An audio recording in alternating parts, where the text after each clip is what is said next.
on our YouTube channel. So please make sure to I'll give my social media plug to like and subscribe to our YouTube channel. We also encourage peer reviews. So CMBES will be, I believe, has probably, I think, published or is about to publish the 2023 clinical engineering standards of practice, and we'll be restarting our peer reviews very shortly. So if you're interested, please do reach out to the CMBES Secretariat. For today, we are continuing our third and last special series celebrating women in STEM, and we'll get to the speakers very quickly. I just wanted to quickly put a plug to our conference in Vancouver, May 16th to the 18th of this year. So please mark those dates. The conference is very well organized. The itinerary is up on the website, so you can take a look and please do sign up. And without further ado, I'd like to ask Marie-Ange if you can please introduce our topic and speaker for today. Yes, today we have Professor Abtahi, who is an Iranian former graduate in STEM, holding a bachelor's degree in electrical engineering. She diverted her interests and now she's a full professor in ethics, human rights, and mathematics education at University of Southeast Norway in Oslo. The title of our presentation is Woman, Life, Freedom, Women in STEM, Stories of Struggles, Power and Achievement. And what she's talking about today is the women around the world are constantly fighting to date for their rights and dignity. This is especially true for women in STEM. In this presentation, Professor Yasmine Abtahi will speak about challenges, struggles, and success of STEM women in Iran. And Dr. Abtahi exemplifies the power of Iranian women in their current uprising of women, life, freedom, Femme, Liberté, that erupted all over Iran and around the world. The first woman-led revolution in the recent history, is a symbol of power, resistance, and a potent symbol for women in Iran. For over 40 years, Iranian women have been forced to follow oppressive laws with severe and deadly punishments if disobeyed. Hence, because of the deadly oppression, they are flourishing. And this presentation signifies part of the stories of women of Iran, specifically women in STEM. I'll leave the floor to you, Yasmine. Looking forward to hear it. Thank you. Thank you very much. Michael, did you have some more announcements? Or? I did. Thank you. And with that, I just wanted to thank you personally and as a group. This, of course, is our final session in our not only month of engineering, but celebrating women in engineering. We're very happy to have you with us today. And thank you very much for your courage for speaking up with us and using our platform to speak up. We've been talking about challenges that everyone faces, especially women around the world for engineering. And I think we can all agree that you are going to be speaking to us about a very specific and a very dear challenge that I think we all need to support. So thank you very much for your words today. The little bit that I did want to pipe in to say, if you have questions through the talk, please use the Q&A box, which I'll monitor. At the very end, all our heads are going to disappear except for Professor Abtahi's. And at the very end, with about a minute or two left, we'll kind of pop back up and we'll field questions then. But it'll be 45 minutes of speaking and about 15 minutes of Q&A. So with that, I'll turn the floor back to you, Yasmine, and really looking forward to your words. Thank you. Well, thank you for inviting me. I'm honored. What I am going to do is I am going to share my screen now and begin. Okay, so the title of my presentation is Woman, Life, Freedom. And I do like to talk about stories of struggle, power, and achievement, as I think they work hand in hand most of the time. So I begin this presentation, I give you an outline of what I'm going to talk about. I will be talking a little bit about myself, then some general data about things that I thought it would be nice to think about. Then I would be focusing on Iran, and I would have 3 parts in that last bit: Iran in data, Iran in ongoing and current events, and Iran in stories of success.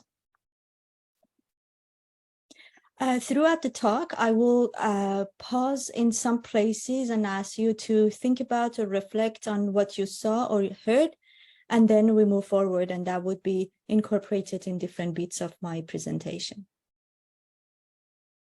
Now, my life story. My name is Yasmine Abtahi, and my first name is the name of a flower, Jasmine, and my last name refers to plateau, the flat upland that comes just before the steep slope of a mountain. I was born in Iran a couple of years before the Islamic Revolution. I went to school there, and I finished my bachelor degree in electrical engineering before I came to Canada, end of 1999. Coming to Canada, my decision was to continue my education and get my master's degree in the same field of electrical engineering, but I accidentally arrived in a time that was called the high-tech boom. So I entered Canada, and almost in about 4 or 5 months, I got a job at Norton Networks. The company doesn't exist anymore, but it was nice. At Norton, I did 2 things. First, I was part of a team. Oops, I'm so sorry. First, I was part of a team that set standards for what we now call 3G cellular network. The second thing that I did was that I traveled around the world for a week every month for about 4 years. As I was working, I filed a patent in relation to the standard of 3G mobile system. And at the same time, I had my first child.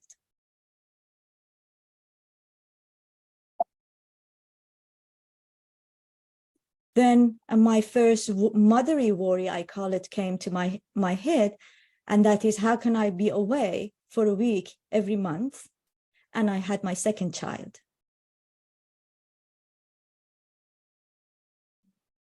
And that's when I decided to become a teacher. So I decided to become a teacher then predominantly because I thought I want to be with my children. When they go to school, I go to school. When they're home, I'm home. And that's the perfect scenario. So then I did my bachelor in education, continued my master, and then did my PhD. And while I was in totally different frame of thinking, as opposed to engineering frame of thinking, I became more mad at discrimination. I was constantly thinking about how so many people in the world are still fighting for their basic human rights. I kept thinking, how can Donald Trump be?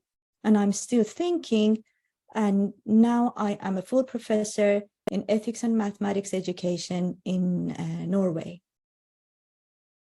So that is a little bit of the story about myself, where I began and where I ended up. What I like to do now is to share with you some general data. I came across these 2 sets of graphs when I was searching in the UN for this presentation, and I thought I do like to share with you these 2 graphs. The first graph, I got it from a sub-part of the UN that does work with the statistic, and it's about the share of women working in STEM in 2020 by country. And when I was looking at the countries, I thought, So I thought I would share this graph. I'll pause for maybe 30 seconds, giving you time to look at the countries.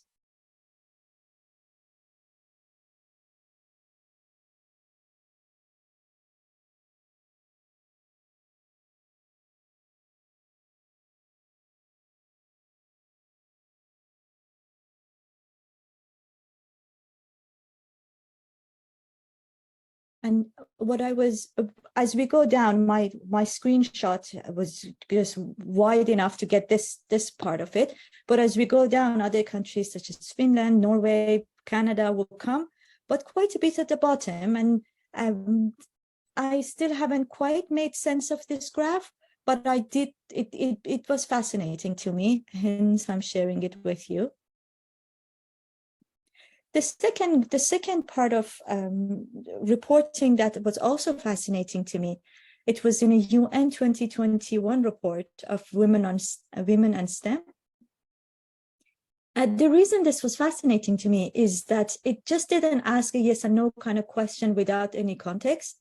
There are contexts in these set of questions that I thought are important for us to look at, and as a general idea to think about when we think about women in STEM. So there are general of 3 sets of these questions asked from primary school level children, lower and upper secondary school children, and tertiary school, not children, adults. So the questions are, if the community didn't disapprove, would you encourage your sister or female cousin to pursue a career in STEM? Second question, if you encouraged girls in your school to pursue a career in STEM, do you think the community would disapprove of your action? Third question, in your opinion, do people in your village/community believe that girls should study maths, science, technology subject in college? And the last question, should girls be supported to study an area that belongs to the STEM field? And then purples are girls, boys are green. And the same set of questions were asked from lower and upper secondary school students.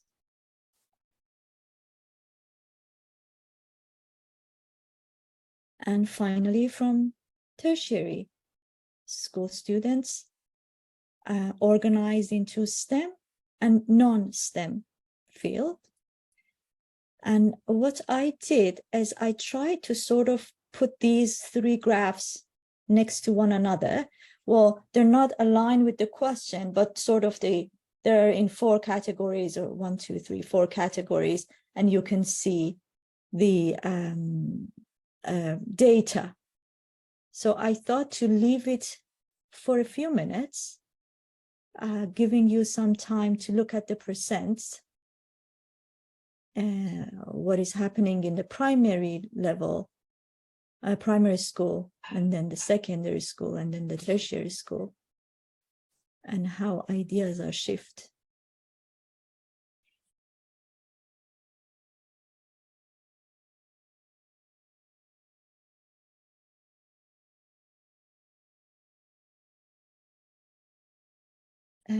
I am going to actually pause here for a second, because yesterday I was taught how to point the pointer in a laser form, and I loved it. So I'm going to do that. Here we go. Okay. So the reason I am sharing these is that there is a whole huge context that goes into women going forward into education, choosing STEM fields, coming out of STEM field, the way I decided to come out. And it has a lot of multi-dimensional life context than just a yes or no kind of question. So that is why this graph was fascinating to me. Okay, so talking about these 2 graphs and context and data, what I like to do is I like to travel to Iran, the place I am coming from. And I like to start with just looking at some data from the United Nations or from the World Bank, just showing some extra, general knowledge about Iran, and then Iran, women's education and STEM. And then I will share with you some stories. The first thing is Iran is one of the countries that has a gender parity from primary school all the way to tertiary education. So these 3 graphs, I think I fetched them from the World Bank, show a gross enrollment ratio of male and female in primary education, secondary education, and also in tertiary education. And as we see, we almost have reached parity that is sort of equal participation in women and men in Iran.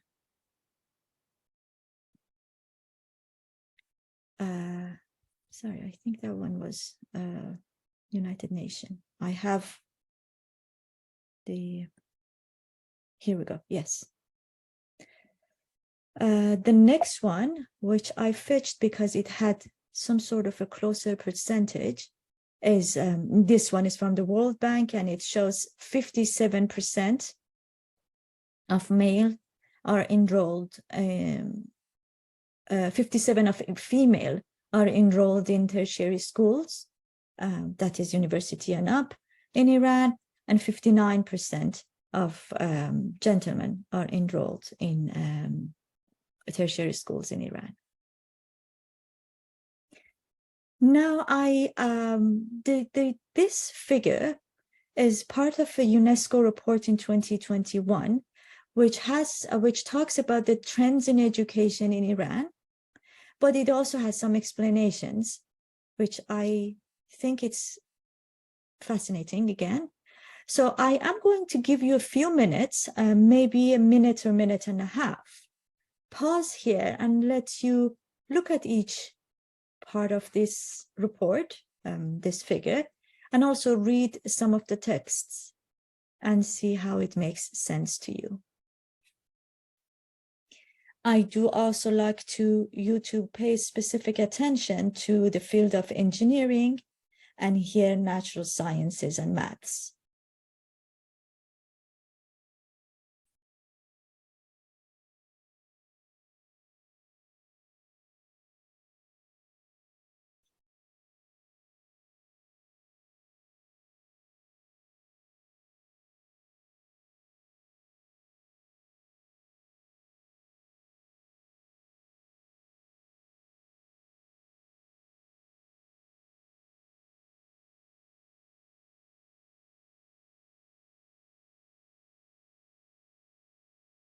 So as you can see, we have gender parity, share of female students at university, it's 46.6 in 2021. In 2021, yes.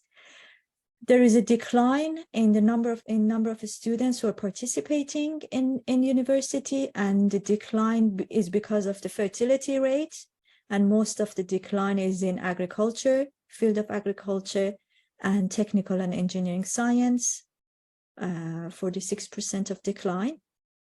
Then we have a graph showing students in bachelor, master, and PhD level, and also percentage or a chart graph of the sort of programs the students are involved at the university.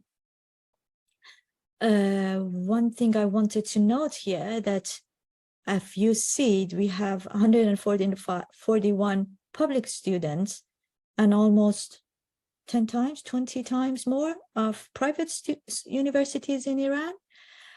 So we have quite a lot of universities in Iran, but a lot of them are private universities, and they are built maybe a bit, they are a little bit younger than I am. So they're not very old universities, whereas public universities, some of them are 100, 150 years old universities. The fact that we have so many private universities and public universities, so in general, so many universities, had led to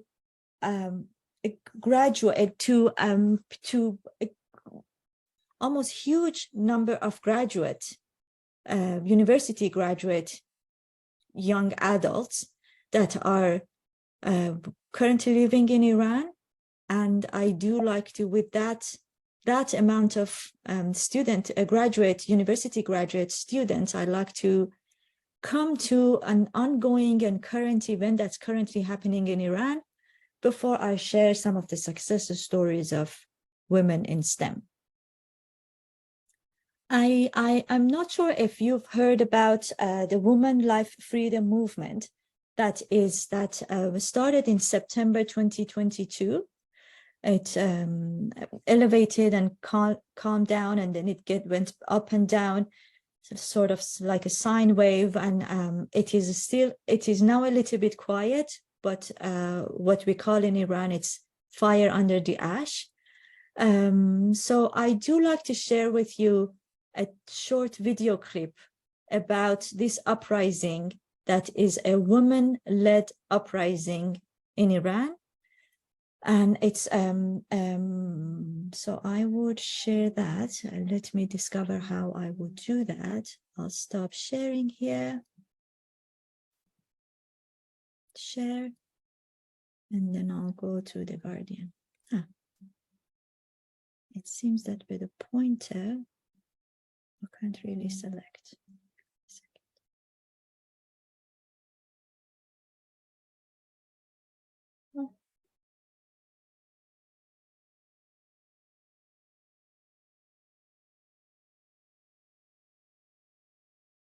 Okay.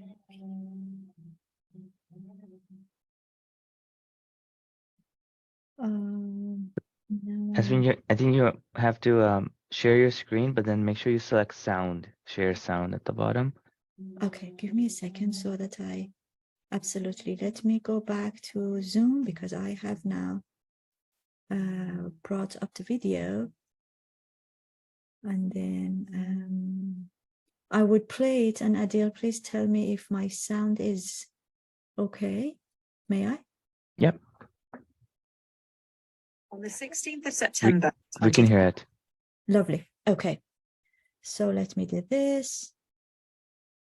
News broke that Mahsa Amini, a 22-year-old Kurdish woman, died in custody following her arrest by the Gosht Ershad, Iran's morality police, for improperly wearing her hijab. The news of her death sparked protests in Tehran, which quickly spread to towns and cities across Iran, becoming the country's longest major protests against the ruling Islamic Republic. While Iran is no stranger to protests, the current demonstrations are unique, not only because they are about the rights of women, but that they're being led by them too. So why are the Iranian protests being driven by women?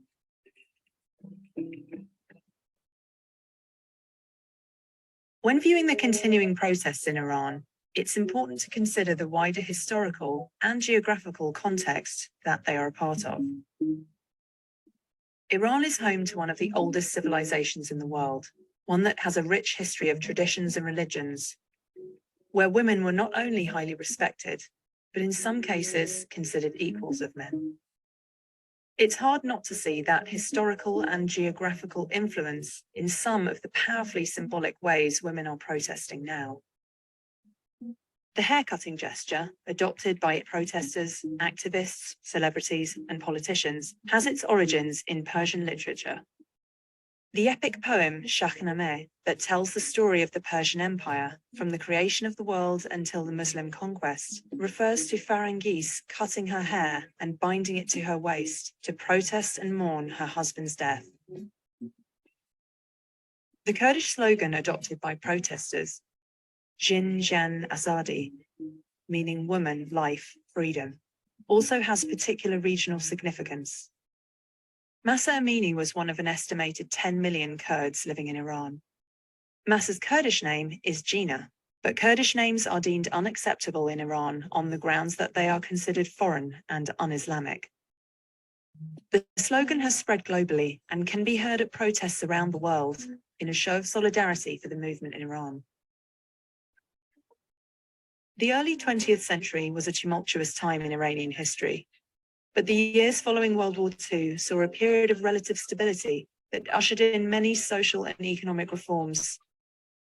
Among them were many gains for the rights of women. The right to vote came in 1963, and the family protection law granted women equal rights in marriage and divorce, enhanced women's rights in child custody, and increased the minimum age of marriage. There was also a greater access to education. In 1966, just over 17% of the Iranian female population were literate. This rose to 35.5% by 1976. Women also entered public office for the first time. But in 1979, the Islamic Revolution marked a significant change in direction for Iran, and many of the rights of women were rolled back. On March the 8th, 1979, a month after Ayatollah Khomeini's rise to power, a march to celebrate International Women's Day transformed into a massive protest against new enforced modesty rules for women. But despite the demonstrations lasting for 6 days, by 1983, wearing of the hijab was made compulsory. Even today, as Iranian authorities continue to restrict the rights of Iranian women, it's hard not to see the legacy of the gains that were made during the mid-20th century. Iranian women are now more educated than ever and are demanding greater opportunities to shape their lives. Literacy rates among young women between 15 to 24 have soared to 99% in 2021. And as of 2019, women made up 58% of university enrollments. As a result, this generation of young, highly educated women and girls are protesting rules that limit their freedom of movement, right to bodily autonomy, and access to enter the labour force. And despite the Iranian government's crackdown that has seen many women and girls being killed, beaten, and incarcerated, the protest movement continues.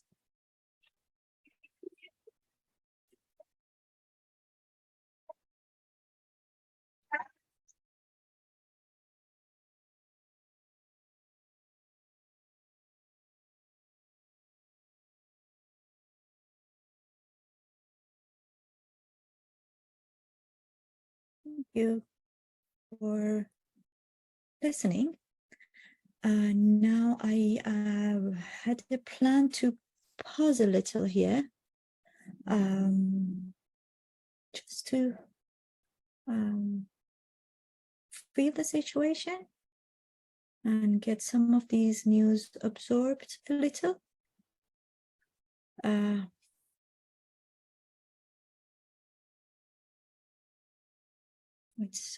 I keep going to the next slide. I fear that we won't be able to finish if I pause here.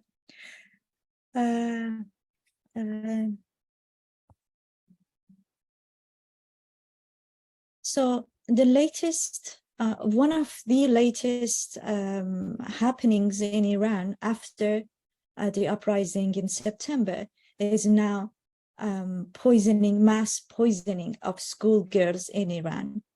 And that is a series of chemical attacks during which students in dozens of schools in Iran are reportedly poisoned.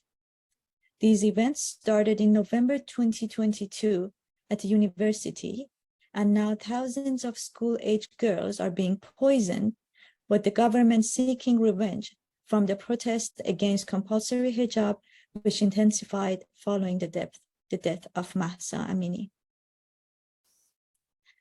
So this is part of the events that are happening in Iran right now.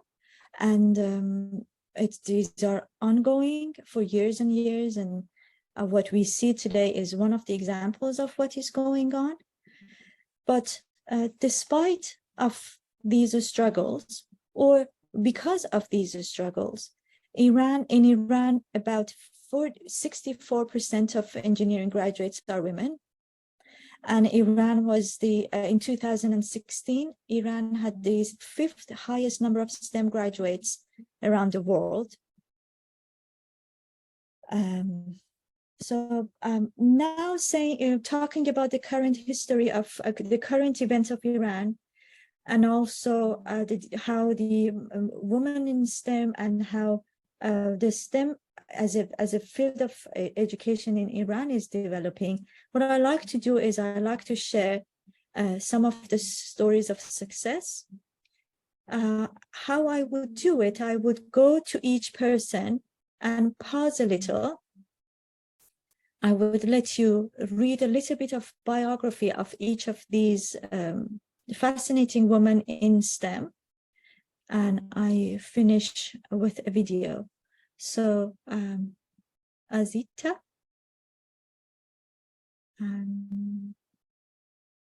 professor of electrical engineering, active in medical engineering.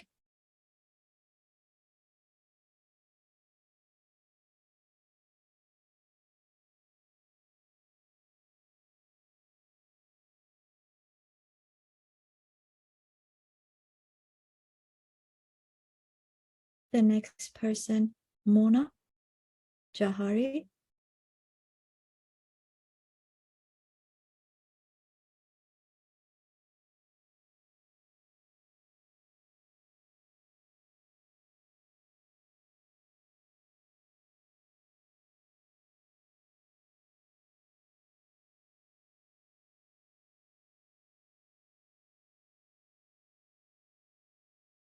Ilham Kashefi.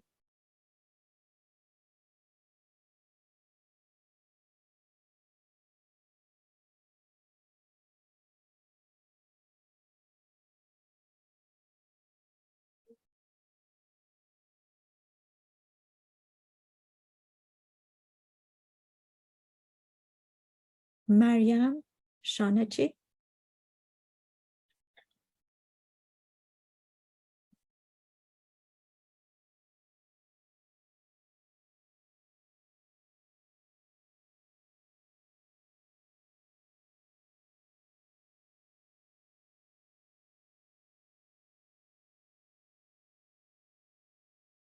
And I kept Maryam Mirzakhani for the last, because there is a tiny video that I like to show about her and about women in STEM.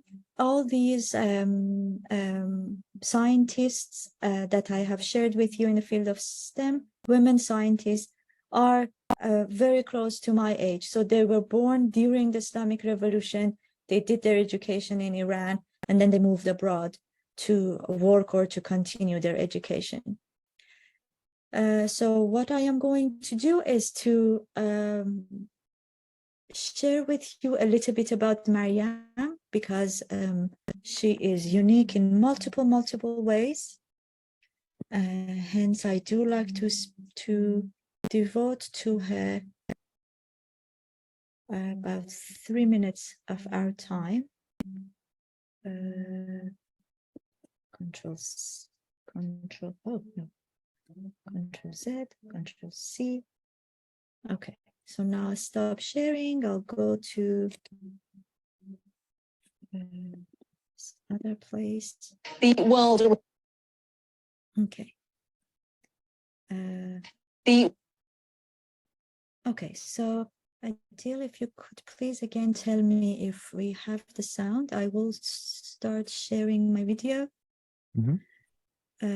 It's about 4 minutes, and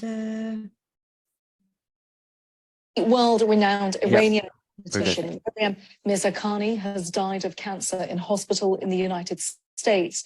She was the first ever female winner of the very prestigious Fields Medal. It's considered the Nobel Prize for Mathematics. The award in 2014 was in recognition of her work on complex geometry. She was 40 years old. Let's speak to Dr. Tom Crawford, a mathematician who's recently finished his PhD in applied maths. He joins us via webcam from Cambridge. Thank you very much for your time. Her achievements are absolutely astounding. Just explain to us, for anybody who doesn't really understand, like myself included, complex geometry, dynamical systems. That was why Professor Mirzakhani was given this Nobel Prize for Mathematics. What is that? Well, first of all, just offer my condolences to her family and the mathematical world, because we have really lost a role model, sort of the first woman to reach the pinnacle of maths. And what she did was to link geometry and dynamics together.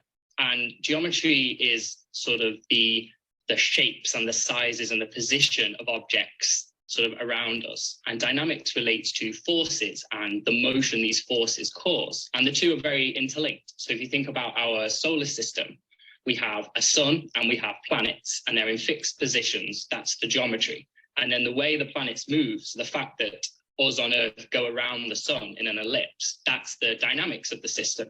And what Maryam was able to do was to link these two topics together, but not in something we can visualize, like the solar system. She did this in a very abstract world of sort of curved mathematical surfaces, and to just have an imagination and to be able to visualize these things, and then to sort of have all these breakthroughs in that field was just incredible. It sounds absolutely extraordinary. Of course, she is a woman. She was a woman in the male-dominated world. How significant is her achievement? I think, as I alluded to before, it's the Fields Medal is the mathematical equivalent of the Nobel Prize. And the fact that it took until 2014 for a woman to win this, it sort of shows just how difficult it perhaps is for women in maths, and how important and like the legacy that Mariam's left behind here. Because if you think about something like physics, they had Marie Curie won the Nobel Prize for physics in 1903. And yet it took almost 110 more years before a woman was sort of reaching the top of, you know, as high as you can get in the field of maths. And she really was just a trailblazer and just a fantastic role model for young women who want to go into science and go into maths in particular. Why do you think it's been so hard for women to do that then?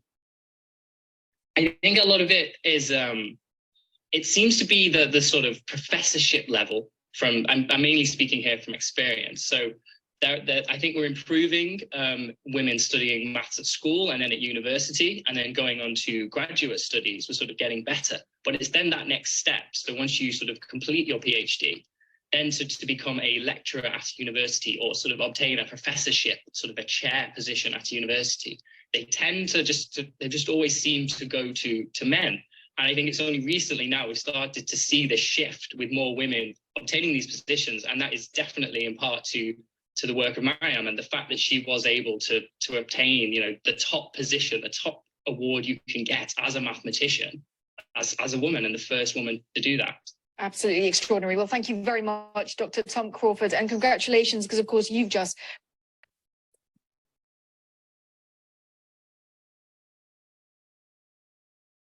Okay. So I left Mariam for the last part because I wanted us to see her and hear her biography in a different way.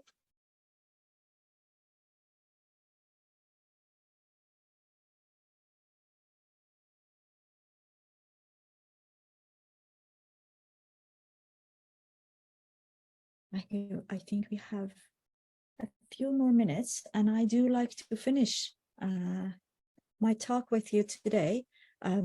After the song, we would open up to questions and answers, as Michael pointed out. So I like us to finish with a song that was entirely made of people's tweets. It's an anthem of struggle, fight, and revolution, created for the women life freedom movement. Let me see if I can get that. Showing up on the first page of Google might not be the best for everyone.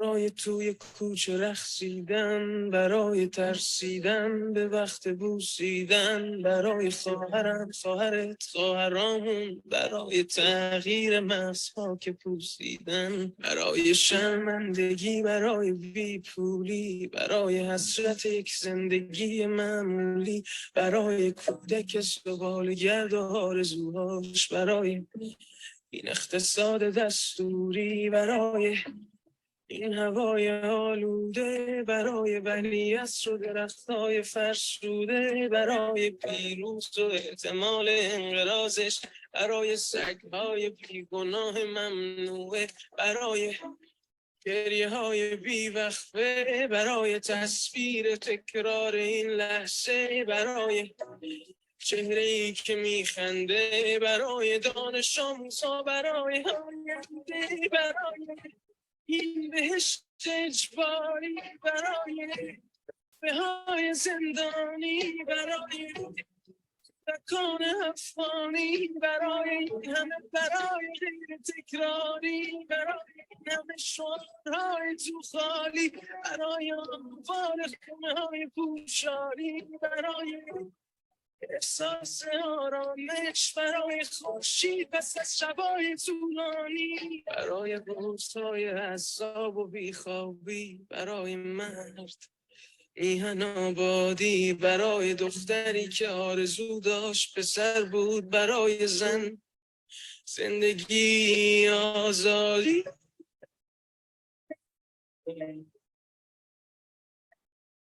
برای آزادی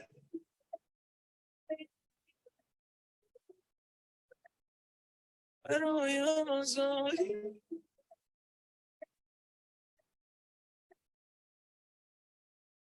برای آزادی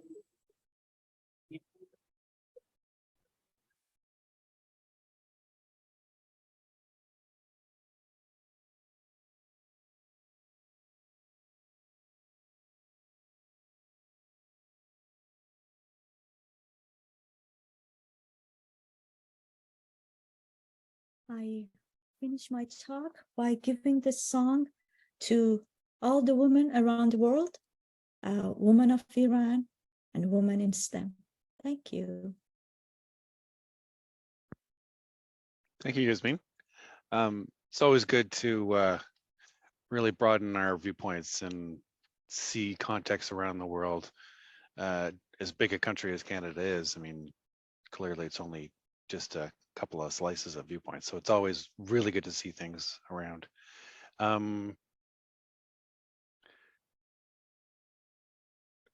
Something struck me on one of your slides that I wanted to kind of point out and then ask. First of all, that's quite a contrast with such a high graduation percentage of female to men, and yet that's I mean, obviously we've seen in the news, and it's really nice to have the context behind the protests, etc. And yet that's in contradistinction to a severe job and life constraints. So yeah, it's really good to have some context behind that. It's even more impactful now, the news that we would have seen.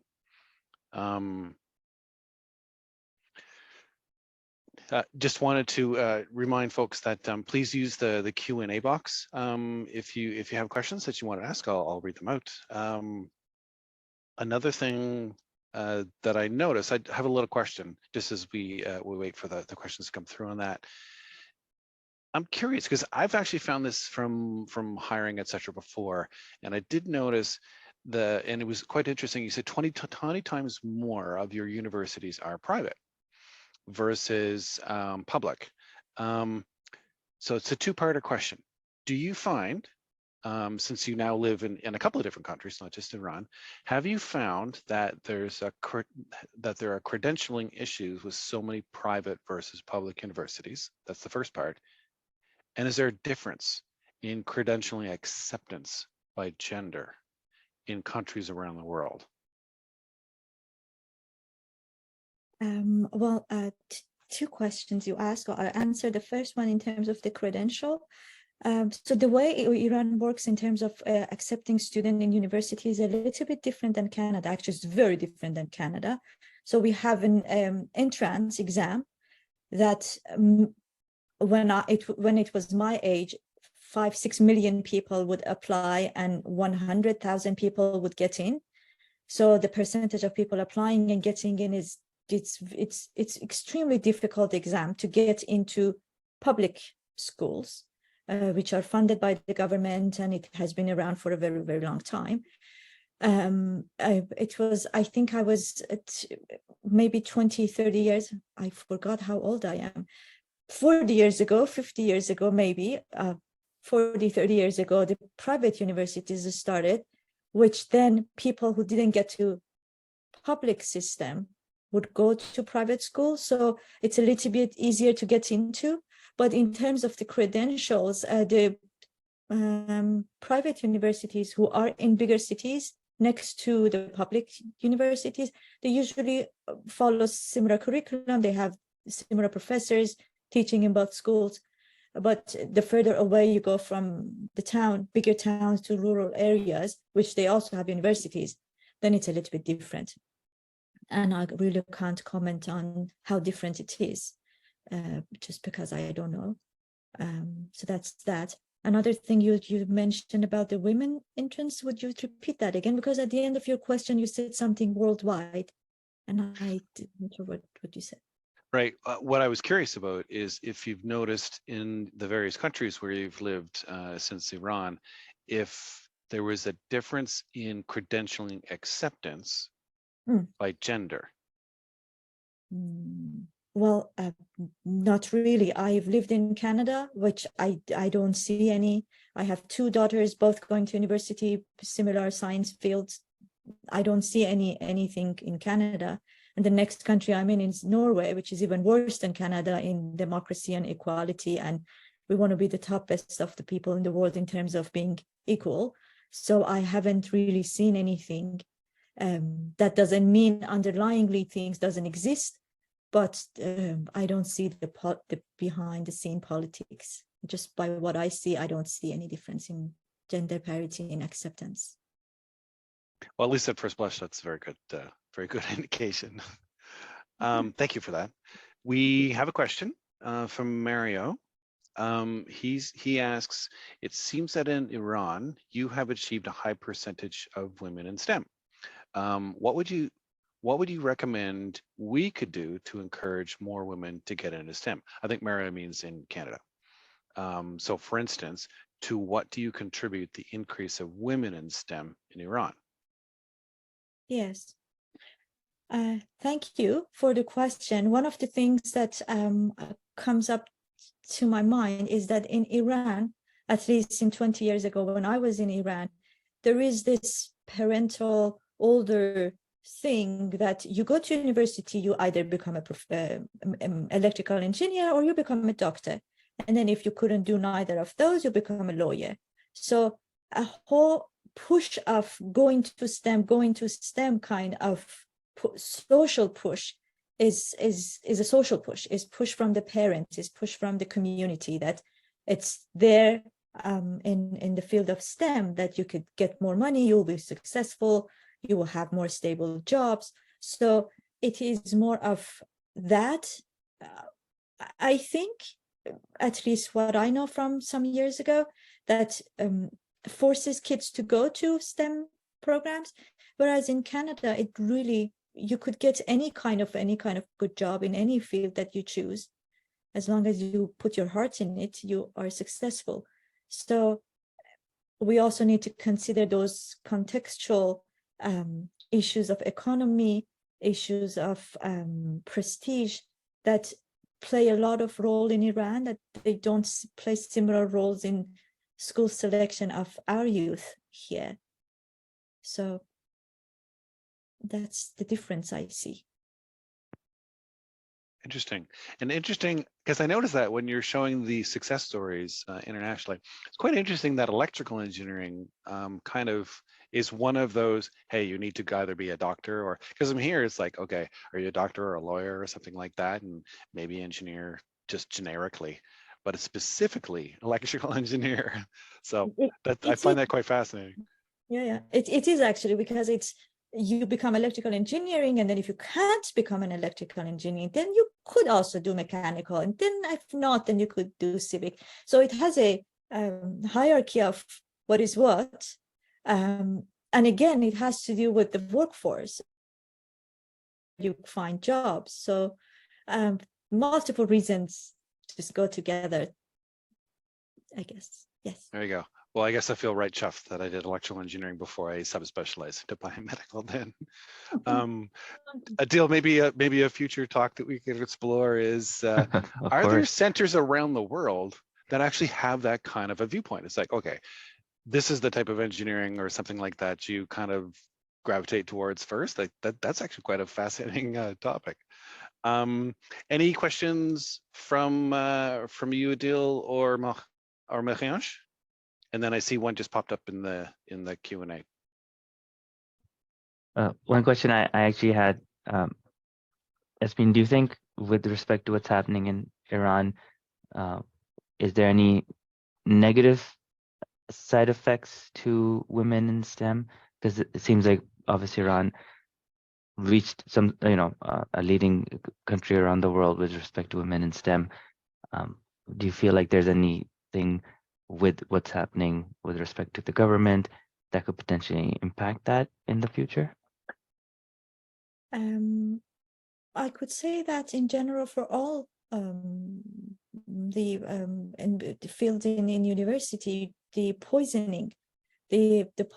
current poisoning of women in universities and young kids at school at the age of 7, 8, it is to segregate women even further from achieving the level to be prepared to be in a workforce. So it is a sort of a revenge, but I would think if it doesn't stop, yes, it would affect women's participating in universities, all the subjects, including STEM, and also girls participating schools because of the fear of being poisoned. Yes. So the answer to your question is yes, I do see negative effects. Okay. No, thank you for that. Yeah. It's just sad to hear things like this. You think we're living in 2023 today. You think we've progressed in many ways, but in some ways we definitely haven't. So it's always unfortunate to see that. Yes. Thank you. Yes. Maybe Anja, I don't know if you had a question. Yes, I was quite interested in your presentation.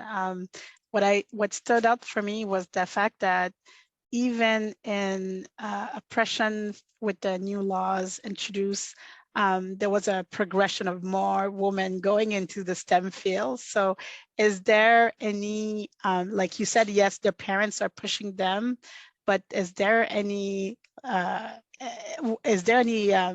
connection of women going into STEM in the start of a protest? Is like a protest that it's in itself, because it's a normally men not dominated field, but 64% of women going in STEM and leading into the STEM graduates across the world. That's impressive. I don't know if it's a question, but it's a comment, but yeah. Thank you. I think I would add to your comments, but so there's no response, but to add to your comment, I think, yeah, it's part of this push for going to university and going to the field of STEM. I think it is part of the resilience, part of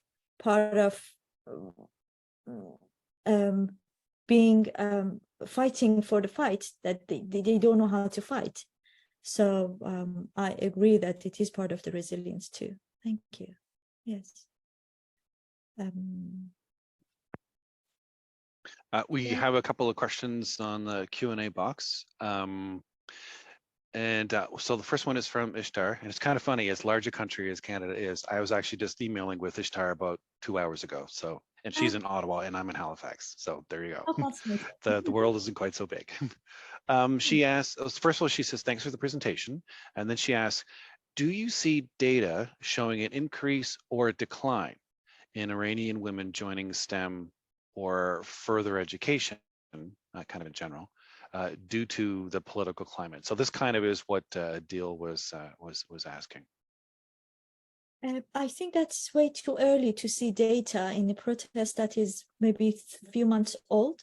So I can't see still people coming. I know how they have been like armed force. They were at universities, killing university students, particularly when uprising like this happened.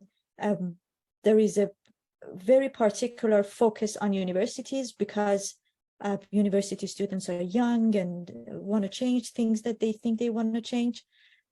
So in terms of this year particular graduation, I think there has been a lot of disturbance, both in terms of losing jobs, losing class times, being engaged in so many different things than other than schoolings, rightfully. But as to knowing how data shows coming into STEM field or in general into universities or going out of it, I don't have that data. Like, I don't know if that data still exists. So it's almost like what we're seeing is like the beginnings of the confrontation itself, and it's kind of well, realistically, we're on a knife edge to see which way it's going to go. Absolutely. I hope it goes into a freedom for everyone way, but Well, so do we. So it's good to be educated, and we can learn how we can all push in our own little corners of the world. And actually, Mario almost has a follow-up question to that quite independently, because I mean, he's in Toronto and clearly didn't speak with Ishtar before they each typed their questions. The whole reason why people go to university, so eventually they get a job. And that's where his question comes in. Are women in engineering able to achieve higher positions in companies in Iran, or are there any glass ceiling kind of aspects there as well? well, thanks for the question. They are able to achieve as high as they want. There is no rule or law saying you can't, but there are multiple underlying elements of who is a proper person to be in a higher level position, not in terms of technical ability, but in terms of political orientation. So then it's very difficult to be educated, have the technical abilities, and also have high level, very, very high level jobs, because they're reserved usually. Yes. I am trying to politically wake. Yes, that's what I was about to say. So realistically, it's almost more, it's less gender and more political affiliation. Yes, and in the political affiliation, definitely gender plays a role, because women are women with much less human rights than men in Iran.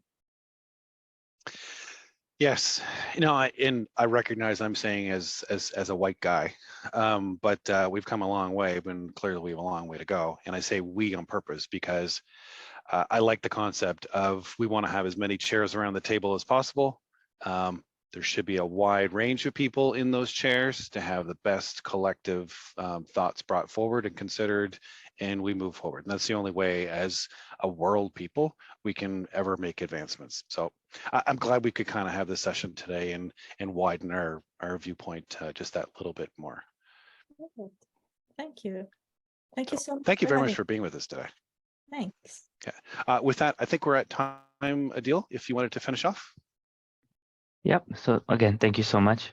This concludes our month where we celebrate women in STEM. Not necessarily we conclude, we're always celebrating women in STEM, but highlighting our three folks that we got a very interesting discussion that we had in the last month. And so, for the next, we don't have our webinar scheduled anytime soon. We're, I think, primarily going to focus on the conference. So we will see everybody then. And until then, signing up. Thank you so much, everybody.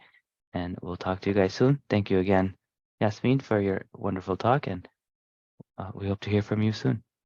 Thank you very much. Thanks for having me. Bye-bye. Bye-bye.